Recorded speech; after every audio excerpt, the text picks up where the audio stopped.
Lezi indaba zehora lesikhombisa sigwethulela zona bukhome komkhulu le-SABC e-Auckland Park eGoli nazo ezinohlonze usihlwa nje. The imminent consultation that I referred to is going to be with Lieutenant General Mkhwanazi. Usihlalo wekhomishana ezophenya insolo zokuxambukela kwamaqembu egelekeqe emsebenzini wamaphoyisa ijaji uMbuyiseli Madlanga udalule ukuthi umkhuzi wamaphoyisa KwaZulu-Natal uLieutenant General Nhlanhla Mkhwanazi ungomunye wabokuqala bazoxoxisana nabo. Qonda ukuthi kodwa ingxaki yesashithi lena imikwane lapha kumayifani naleso sisifundelayo. Bawaphikile amacala bonke abasolwa abayisithupha ababhekene necala lokubulala abantu abayi-18 elusikisiki e-Eastern Cape bebevele okokuqala enkantolo yeMantshi kuleya ndawo namhlanje. In the name of the nationalization. Ithimba lamaphoyisa eliphenya igameko zokubulala ezihlobene nezombusazwe selibophe owabe engumphathi womasipala wasemzimkhulu ngeinsolo zokunindeka ekubulaweni kalo wabe unobhala jikelele wophiko lwentsha ye-ANC uSindiso Magaqa. Sikubingelele mbukeli sikwamukele indabeni zesizulu zehora lesikhombisa kusihlwa la ku-SABC 1 eMzansi for show. Igama lami nguNoxolo uMamtshali wakwamwali. Ake sibone ukuthi namhlanje kusihlwa sihamba naziphi.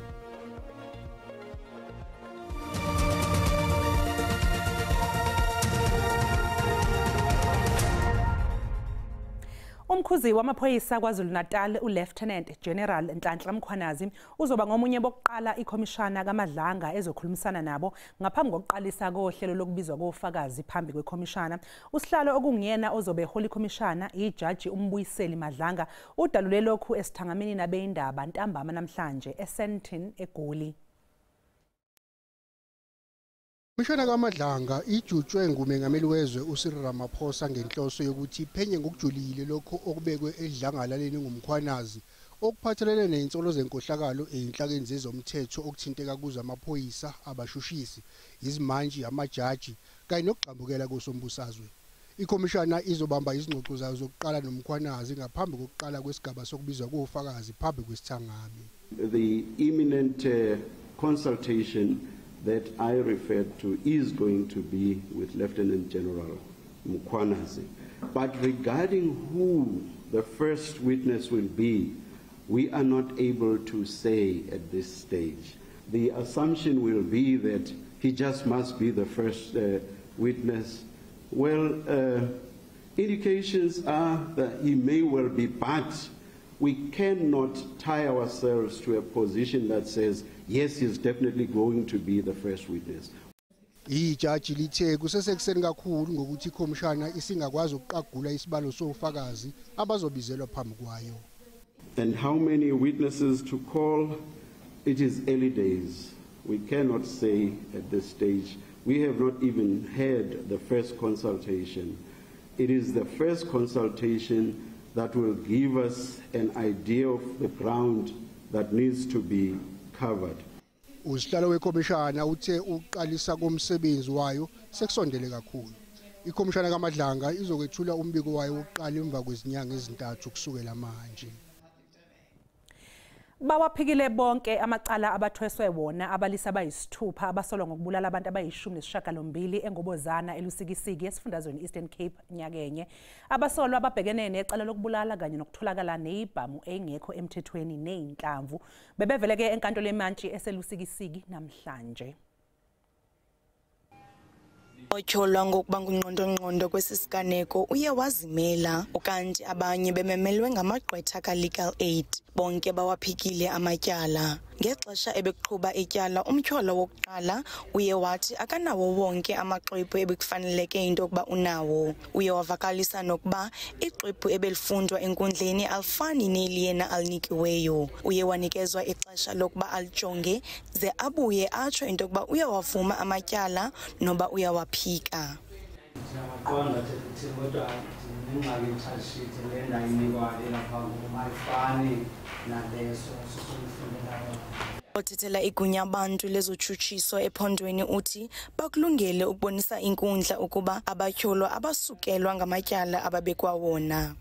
Siqinisekile ke sinethemba lokuba ubungqine sinabo obuqilima sakwazi basiyibonise inkundla siphuhlise kuba aba bantu banamatyala ngokuhloba bagwetywe ngalo bamangalelwe ngalo. Othethela iintsapho ezichaphazelekileyo uye wavakalisa ukuba nexhala lokuba ityala lingathatha ixesha elide ngenxa yomsolwa wokuqala. Bonke bathe amatyala abo abawavumi, but into thuswe nguMashi oye wathi ewe amatyala akawavumi but uzawuthetha ngento yokuba wayinyanzelisiwe. So inomdla kakhulu ke lo ndawo into yoba sinqwenela ukuva into yoba kubani emnyanzelisa njani. uNdamase uye wanikwa ixwebhu ebelisuka kubatshutshisi nebeliqulathe iinkcukacha ngokusweleka kwamaxhoba. Liye lamiswa ke ityala ngelithi unikwa ixesha lokuba ayokufunda ixwebhu elo. NdinguNomzwanele Mngoma, ndiselisikisiki. Inkantolo yemantshi yaseRoodeport isihlehlisele ikusasa isicelo sebhayili sikaTiffany Mick nosolo ngokubulala indodana yakhe ebineminyaka eyi-19 uJaden Lee Mick. Umbuso wenze izethulo zokugcina futhi kulindeleke ukuba inkantolo ikhiphe isinqumo kusasa. Ummeli kaMick wenze izethulo zokugcina namhlanje zokuthi kungani kufanele uMick ekhishwe ngebhayili. Phakathi kwezizathu azibalile ubale ukuthi uMick uyena yedwa osebenzayo emndenini wakhe futhi akayena umuntu oyingozi. Uphinde wathi abukho ubufakazi obuphathekayo malungana nokuthi umsolwa angahlaphule imbandela yebhayili. And it is our humble submission that is one of the factors that the court should consider when considering bail is, does the court have a strong enough case to secure a conviction against the applicant at the trial. Umshushisi yena ubese etshela inkantolo ukuthi uMick usengabaleka ngenxa yekheli alihlinzeke inkantolo KwaZulu-Natal. Can work from anywhere and continue to earn a salary. Remember, it's not her bank account that has conditions and so on. It is the applicant herself. So she will still have access to her bank account and so on and continue to have those financial resources. So it is a real possibility that the applicant would be a flight risk. Your Worship, if we remember, that the applicant is not facing a sentence that is a slap on the wrist. She's actually facing life imprisonment. Kulindeleke ukuba kusasa imantshi ikhiphe isinqumo kulesicelo sebhayili. Usekhalelwe amasongo kaSigonyela wayephethe umasipala umzimkhulu ngenxa yokuthinteka ekubulaweni kaLowa nobhala jikelele wophiko lwentsha ku-ANC uSindiso Magaqa. uMagaqa wayeyikhansela kumasipala ngenkathi ehlaselwa abalisa bemdubula ngo-2017. Lomsolo neminyaka engama-55 ubudala uke waboshwa phambilini ngonyaka u-2018 kanye nabasolwa bano okubalwa kubo neme ngasekho emhlabeni yesifundi Harry Gwala okungumluleki Ndobe. Amacala alaba basolwa ahoxiswa kwesikhashana ngoNdasa wango-2019. Kusenjalo abakwasidlodlo bathi lomsolwa uphinde waboshwa futhi kwakhe eMalvern eThekwini. Babili ke njengamanje abaquliswa icala lokubulawa kaMagaqa kanti owesithathu ugwetshiwe eqaleni kwalenyanga emva kokuthi evumileke icala. Lona ke owayengumphathi womasipala ulindeleke ukuba avele enkantolo yemantshi yasemzimkhulu kusasa. Mbukeli sathi siquke ngapha ngasayitolo kanti uma ngabe sibuya sokuphathela uWT. That's why we ask the CEO. You know, we understand he's quite a skillful negotiator, Elmar Conradi, and a more reasonable person to deal with. Inyunyana yezisebenzi iSolidarity isibhalele isikhulu esiphezulu senkampani yezindiza iFlySafe sicela ukuba angenelele ukusiza uqeda isiteleka sabashayeli beyindiza bayo lenkampani.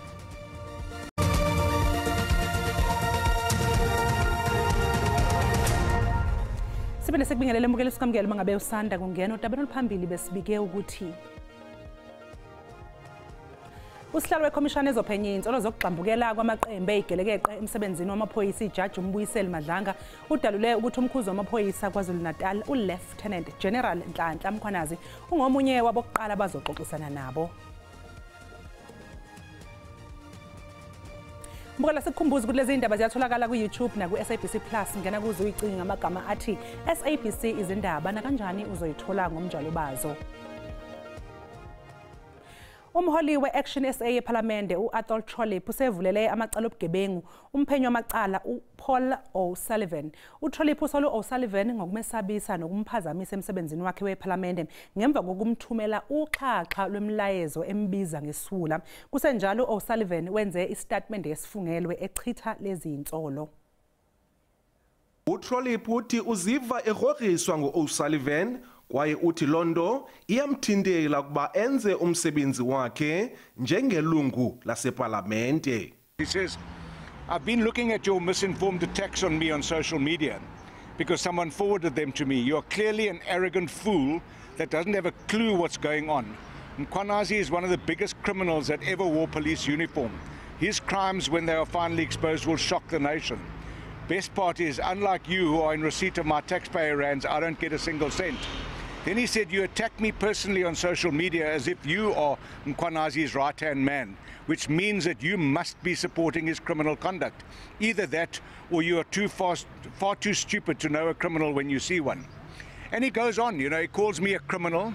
uTrollip uthi uza kuqhubeka esenza umsebenzi wakhe njengelungu laseParlamente. I'm not a criminal, and all I was doing as a public representative, member of parliament, is calling for the allegations, both his and Mkhwanazi's, to be investigated. And if that intimidates him and elicits this kind of response, it is absolutely so melodramatic. uO'Sullivan uyaziphika izitsholo zikaTrollip edlulisa isithi naye uza kummangalela phansi kwezitsholo zokuphazamisana nengalo yomthetho. Kusenjalo iAction SA ithi isiphakamiso salombutho womthetho oyilwayo ofuna ukuphelisa izihlalo zabasekela mphathiswa sisaqhuba. Lo mthetho uyilwayo ukhutshiwe ukuba afune uluvo lwabantu. Kwiindaba ze-SABC Dingubulelani Philip eKapa. Unikezwe ibheyili eyinkulungwane ezine zamarandi owesifazana oneminyaka engama-37 ubudala osolwa ngokuthumba usana olwaluney'nsuku eziyisishagalolunye lizelwe enxanxatheleni yey'tolo eMiddlestad eBellville eKapa. Inkantolo ithe yize izwelana nesisulu kanye nomphakathi kufanele ibheke nesimo somsolwa. Estatimendeni ke sifungelwe umsolwa uthe angeke aliflathelela kuleli akaze enze icala kanti uthola ukuthi uphazamisekile emqondweni futhi unezingane ezintathu ezincane okufanele azinakekele. Bail is granted at the amount of 4,000 rand with the following conditions. The accused is forbidden to go to Mitchell's Plain and Strandfontein. The accused will report at the relevant police station 3 times a week. Isishoshovu senhlangano iMissing Persons City lesinqumo sithumela umlayezo ongemuhle emphakathini. It's very sad actually that bail has been granted to the accused because this is the word out there for the community. I'm not saying so, but this is the word out there for the community to go and kidnap a child. Abangani bomsolwa bamchaza njengomuntu onobubele. She's a very good-hearted person, and the reason why I'm here to support her, and I don't mind losing a day's money at work. The reason why I'm here, it's just to indicate that she's not a monster. Icala lihlehlisele umhla ziyi-15 kuMfumfu ukuze kuqhutshekwe nophenyo. Sisekuzo ezamacala lihlehliselo lesihlanu enkantolo eMantshi icala lokubulala elibhekene noMandla Buthelezi osolwa ngokubulala isiqandamathe sakhe. Ummeli womsolwa uthi ulinde liqulo leli cala ukuze kubonakala ukuthi bathini ofakazi bombuso. Icala inkosi yenkantolo ithe akubuye ngolwesihlanu kuzobhungwa kabanzi ngesicelo sebheyili esifakwa umsolwa. Ummeli womsolwa uthi lokho akakuboni njengokhutula inyawo kombuso kuleli cala. I'm satisfied because the state as well on their part, they indicated that the investigating officer was supposed to be present so that he can bring the docket so that we can proceed with this bail application. However, I understand that it's not dealing only with this matter, it's dealing with other matters as well. Ummeli womsolwa utho kwamanje angeke azakwazi ukuqagula ukuthi angakwazi yini ukumkhipha phambili lo msolwa. At this stage, I won't be able to exaggerate. What I can say at this stage is that he's still presumed innocent until proven guilty by the court of law. Evidence will then have to be presented by the state. Then we as the defense will be given an opportunity to cross-examine witnesses. Then the court will then decide. Kunembiko ethi kwasuka ingxabano phakathi komsolwa kanye nowayesinqanda mathe sakhe kanti lokho kwaholela ekutheni baxakazisane umsolwa wagcina edubule isinqanda mathe sakhe. Imbiko ithi naye wazama ukuyidubula kodwa ke wasinda. Igama lami nguCalvin wakwaDludla, indabeni ze-SABC ngibika ngiseGoli. Inyunyana yezisebenzi iSolidarity ixhumane nesikhulu esiphezulu sakwaFly Safe isinxusa ukuthi singenelele kulesi siteleka esiqhubekayo sezisebenzi esesingenele esontweni lesibili, siphinde sinxuse nezinhlangano ezithintekayo ukuthi zixoxisane.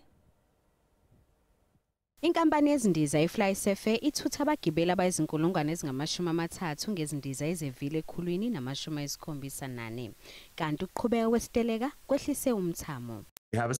Number of pilots to continue this operation without any concern, and yes, we don't see any impact on that front. With regard to SAA, we don't necessarily need them at this stage from an operational perspective, so there will be no more SAA flights at this stage. Izihlangane ngempela sonto malungana nenqubela phambili kwezamaholo kodwa ukhulumela inyunyana ezisebenzi Solidarity uthi kumqoka uxazulula udaba lohlelo lokusebenza kwabashayeli. Le nyunyana isibhalele isikhulu esiphezulu seFly Safe ukuze singenelele. Would have had the settlement, but there are so many egos involved and things, you know, sideshows, that actually makes it difficult. So the sustainability of the company, we obviously take that into consideration. That's why we ask the CEO. You know, we understand he's quite a skillful negotiator, Elmar Conradi, and a more reasonable person to deal with, so we want him. iSolidarity ithi zingaphezu kwamaphesenti angu-90 izisebenzi ezisenqabile lesiphakamiso esisha.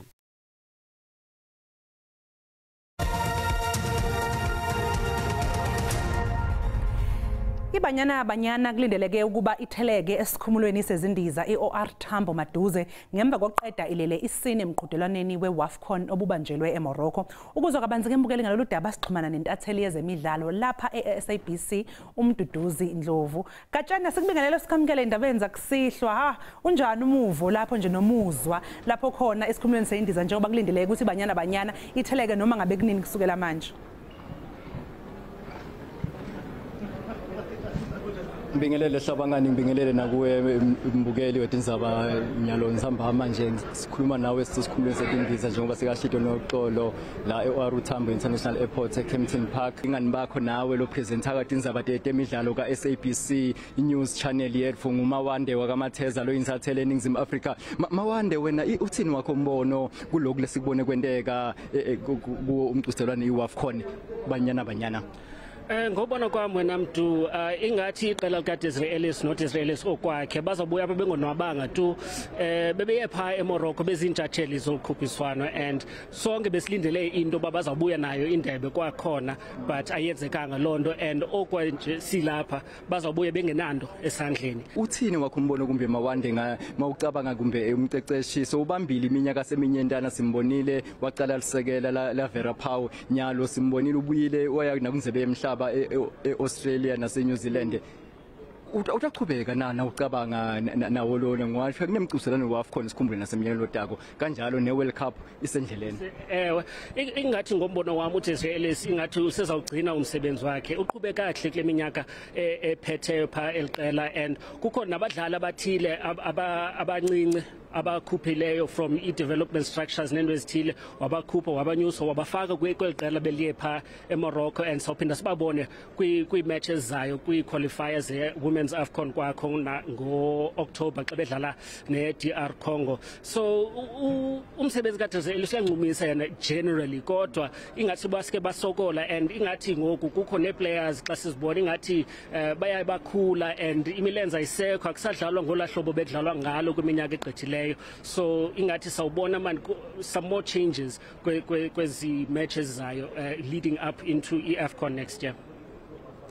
Mbonge Mawande, njengoba asho Mawanda ichaza lenzaba bobonakala nje ukuthi umoya wabo badlali akusiwo lo lesawubona naseminyakeni lendlulile nakumcutsana lesibuya kuwe khazi mayiphakamisa akusiyo naleli qembu lesilibone eAustralia naseNew Zealand kumcuselwano wenzebe yemhlaba labo baphumile sebakhishwa khona kula 16 kepha asati kumbe kuthite kwakhiwa kabusha kepha inkinga lenkulu lekhona sikhathi asikho sikhathi ngoba eminyakeni lotako kune WAFCON lekhona futhi nayo itabi banjelwe khona eMorocco kanjalo kulungiselwa nemidlalo wenzebe emhlaba sibalinzele 10-8 batawungena lamva kwami babuya laseThekwini njengoba bahambe baye eDubai basuke eDubai baye eThekwini nyalo basendizele lesuke eThekwini letana eJohannesburg kuwe noXolo. Sibonge kakhulu ke mntu awubalindeni bakithi mabefika nibatshela ukuthi thina sisabasekela noma bengawazanga ukuvikela isicoco kodwa nje sisabathanda ke seningizimu Afrika. Umbukela umhlahlo wesimozelo Zulu uzolandela emva kwekhefu nomkhushulwa.